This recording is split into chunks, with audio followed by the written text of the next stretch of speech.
दोडामार्ग सासोली येथे दिल्ली येथील कंपनीच्या जमीन मोजणी प्रकरणी जिल्ह्याचे पालकमंत्री रवींद्र चव्हाण यांनी जिल्हाधिकारी किशोर तावडे यांना आज चांगलेच धारेवर धरले। पाहुयात यावेळी नेमकं काय घडलंय। दिल्या गेल्या आणि आमच्यावर अन्यायकारक त्यांनी आता तिथं पोझिशन करणं आणि प्रशासन त्यांना साहेब पूर्ण त्यांना साथ करते। आम्ही याच्यावरती अनेक उपोषणं केली, वारंवार उपोषणं केलेली असताना सुद्धा आमच्या मरणाची वाट पाहताय का हे आता आम्हाला इथं कळत नाहीये साहेब। आम्ही उपोषणाला असताना पालकमंत्री साहेबांनी पण आम्हाला सांगितलं होतं की त्याचं पुनर्विलोकन करून त्याची हे करायला, पण त्याचा अभिप्राय मागवण्यासाठी पुन्हा प्रांत साहेबांनी कलेक्टर साहेबांकडेच ऑर्डर केलेली आहे। पण अजूनही 1 वर्ष झालं आम्ही फक्त भांडतोय, ते अभिप्राय अजून आलेला नाही आणि त्याला न्याय अजून मिळाला नाही। पण ती दिल्लीवाली माणसं, धंडाणकी माणसं त्या ठिकाणी साहेब पूर्ण जागा काबीज करण्याचा प्रयत्न करतात। कालची बेकायदेशीर त्यांनी मोजणी सुद्धा तिथे पोट हिस्सा मोजणी करण्याचा प्रयत्न केलेला आहे। मायबाप आमचे नाणे साहेब सर हे आहेत, खासदार साहेब, त्यांनी पण आम्हाला न्याय द्यायला हवा। आमची विनंती आहे साहेब आपल्याला की आमची माणसं तिथे रडतायत ढसाढसा, आता आमच्या मरणाची वाट पाहतायत का साहेब। फोन पालकमंत्र्यांनी केला मोजणी त्यामुळेच थांबलेली आहे, नाहीतर साहेब ते पण आता उरावर बसून आम्हाला आता मारायचा फक्त प्रयत्न करायचा त्यांचा शिल्लक राहिलेला आहे। कधी पण आमच्यावरती त्यावेळी आम्हाला मारण्याचा त्यांचा एकतर घाट साहेब त्या ठिकाणी चालू आहे साहेब। आणि यांनी अजूनही पर्यंत 1 वर्ष झालं साहेब, अजून कुठचाही न्याय किंवा अभिप्राय तिथे पाठवलेला नाहीये।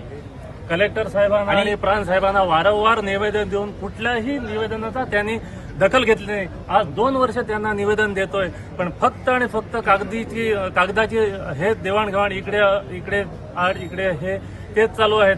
खाजगी बाउन्सर फक्त एवढंच सांगा, तुमच्या सगळ्यांची म्हणजे मी 15 ऑगस्ट का 26 जानेवारीला उपोषणाला बसला होता, तेव्हा तुम्ही लोकांची मागणी काय होती की ज्यांनी कोणी जागा घेतली, बरोबर, ज्यांनी कोणी जागा घेतली त्यांनी ती जागा घेतली त्याला लखलख जागा, बरोबर। आमची जागा पहिल्यांदा मोजा आणि त्यांची जागा त्यांना वेगळी काढून द्या, नाही का?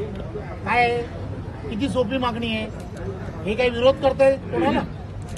मी त्या दिवशी काय सांगितलं, इथेच सांगितलं काय माहितीये का, अरे बाबा समोरच्यांना बोलवा, समोरच्यांबरोबर बसा आणि ह्यांची जागा वेगळी काढा, त्यांची जागा एकत्र मोजणी करा आणि गाव हे भूमिपुत्र आहेत, हे इथले आहेत, यांना न्याय द्या असं मी जेव्हा सांगितलं। आणि आपलं काम काय ते आपण हे नाही करायला। काय झालं त्याच्यानंतरच्या काळात प्रांत साहेब, माझं सांगतो मी तुम्हाला, मला माहित आहे म्हणून मी प्रेसच्या समोर ठेवलं। प्रेसच्या समोर ठेवायला मी काही वेडा नाहीये। काय झालं त्याच्यानंतरच्या काळामध्ये, खानोलकर म्हणून आपला तहसीलदार होता, त्याने एका दिवसात ती सनद खोटी दिली। तो 2 दिवसानंतर रिटायर होणार होता, बरोबर ना?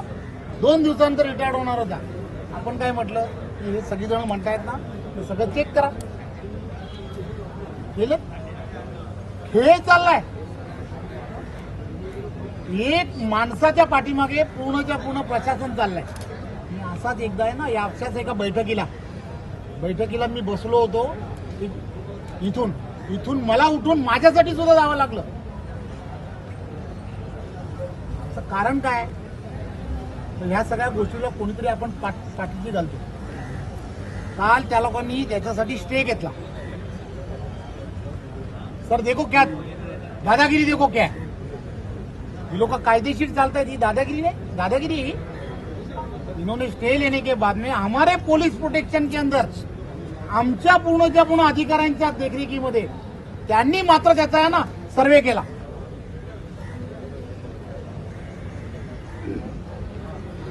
तुमच्याशी काल बोललो होतो, तुम्ही बोलल्यानंतर तो तिथे गेला कसा अधिकारी, मोजणी थांबली नाही, माझं लक्षात घ्या। तुमचा टेलर सगळे तिथेच थांबले।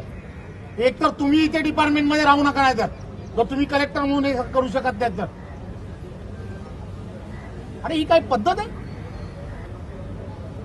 हो, यांची साधी मागणी ही तुम्ही नाही साध्य करू शकत। पहिल्यांदा काय करा माहितीये का, ते पूर्णच्या पूर्ण त्या खानोलकरनी जे दिलंय ना, कॅन्सल करा पहिल्यांदा।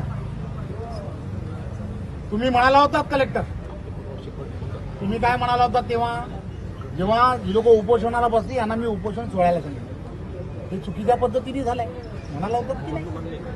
मग काय मला काय निमंत्रण द्यायचंय तर तुम्ही निमंत्रण घ्यायचंय।